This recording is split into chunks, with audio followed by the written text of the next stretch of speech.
This is your Barbados Today Evening News Update for Tuesday, August 17.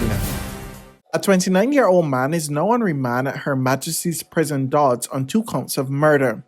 Demetrico Ricardo Lane of Grams Alley, Nelson Street, St. Michael, appeared before Chief Magistrate Ian Weeks this afternoon charged with murdering 2 women, one in July last year and the other earlier this month. It is alleged that Lane murdered Olivia Cecilia Carter on July 27, 2020, and Odif Nicole Henriques on August 2nd this year. The accused was not required to plead to the 2 indictable charges before the District A Magistrates Court.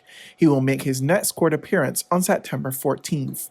In other news, an estimated 80% of the asphalt being used to repave the island's roads will come from a locally owned company. Transport Minister Ian Gadden-Edgell made the announcement as he toured the Lower Grays Christchurch Asphalt Processors Inc. facility today. The government announced a major road push, road program, and we will be ensuring that the bitumen that they purchase continue to be purchased from APA. That will obviously lead to increased sales for APA. As you're well aware, we have several road projects. We've just come off of the Highway 1 project that we've concluded. We also have a number of roadways that are residential roads that we're improving. We also have a number of road projects to resurface and improve highway surfaces across the island. We also have the Scotland District project, road project. So the company will be positioned to benefit from increased sales as a result of the government's infrastructural improvement, road infrastructure improvement program. There has been an increased interest among students seeking to pursue tertiary education in the renewable and information communication technology sectors, despite the challenges of the COVID-19 pandemic. That's according to Principal of the Samuel Jackman Prescott Institute of Technology, Ian Drakes. He made the disclosure during the signing of a Memorandum of Understanding between the SJPI and the Barbados Institute of Management and Productivity earlier today. The demand has not changed. I would say it has increased because of the COVID situation, and that's related what we've seen, and it's just anecdotal as it relates to CSET and CAPE, where students now are challenged with not having any opportunities to pursue their goals outside of Barbados. And persons also realizing that the technologies in Barbados, what SJPA is offering in terms of renewable energy, electric vehicles, and also other areas like robotics and coding, which we are looking to get into, that we have been able, even during the pandemic, to deliver to our students full-time, because we have been using a hybrid approach. What we have realized is that we have been working very close with the COVID monitoring unit, where we're able to do the theory of most programs online. But we understand, and as ILO has said, technical vocational education is practical. And if we do the face-to-face, we also have to do the laboratory work and practical assessment. Vaccination is again being touted as the best way to protect people against COVID-19. President of the Barbados Association of Medical Practitioners, Dr. Linda Williams, reiterated this position as she addressed public concerns on the issue during the government's 3rd town hall meeting held at the Dighton Griffith Secondary School on Monday night. Although your body has experienced the flu before, when you now encounter the influenza again, it is not exactly the same as the one you encountered before. So even though you may have had some immunity, the immunity wanes over time. So your immunity wanes over time. How much time it takes for our immunity to wane against COVID completely, we are still studying that. We're still looking at how long that immunity lasts. Hold on, let me finish. You spoke, I'm speaking. Okay?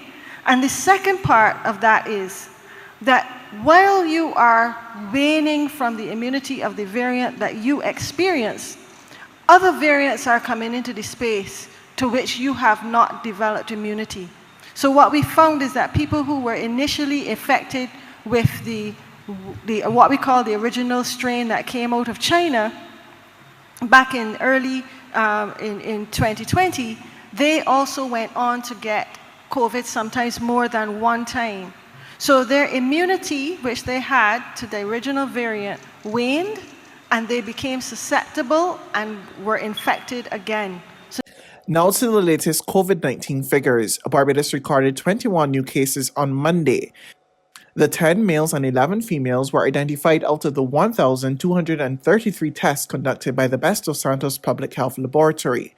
Since the start of the pandemic, the country has recorded 4,581 confirmed cases of the virus and 48 deaths.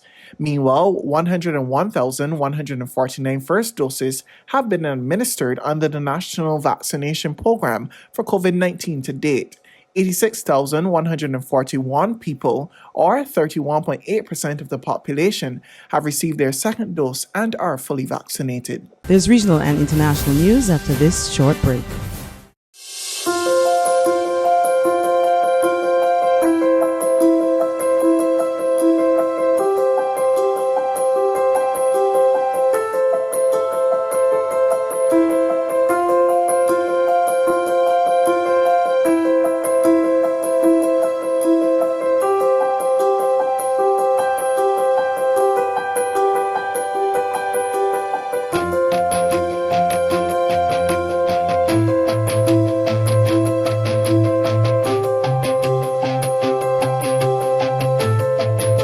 Barbados Today, news you can trust.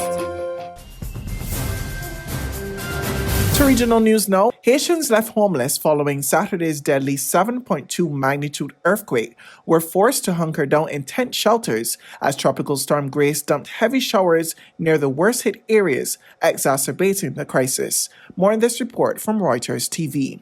Heavy rain fell over Lakai, the southern coastal city that bore the brunt of the 7.2 magnitude earthquake that killed more than 1,400 people across Haiti.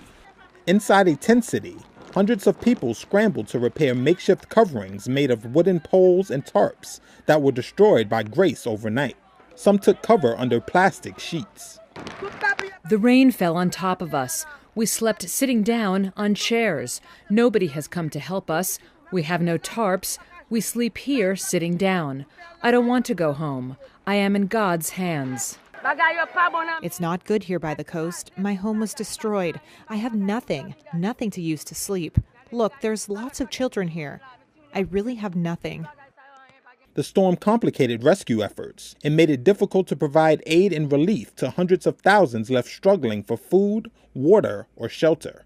According to Haitian authorities, with about 37,312 houses destroyed by the quake, and many of those still unexcavated, the death toll is expected to rise. On the international front, the Afghan Taliban on Tuesday held their first official news briefing, their shock seizure of Kabul, stating they wanted peaceful relations with other countries and would respect the rights of women within the framework of Islamic law. More in this report from Reuters TV. The Taliban held their first official news conference in Kabul on Tuesday since the shocking, swift seizure of the city, claiming they wanted peaceful relations with other countries and, despite past harsh treatment of women that included public stonings, vowed they would respect women's rights within the framework of Islamic law. Women will be afforded all their rights, whether it is in work or other activities, because women are a key part of society. And we are guaranteeing all their rights within the limits of Islam. The militant group also said Afghans who had worked with the U.S. and allied forces as translators or in similar roles had a home within the new regime. As for their talents and their skills, we do not want them to leave the country.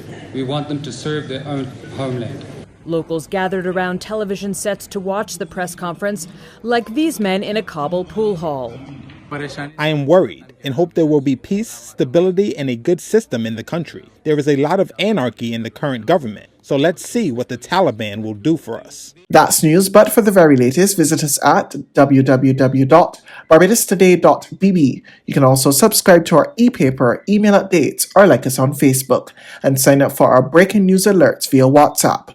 We're also on Izumi Media and bus terminals, as well as screenplay at supermarkets and gas stations near you. You can also hear us on Capital Media HD 99.3 FM.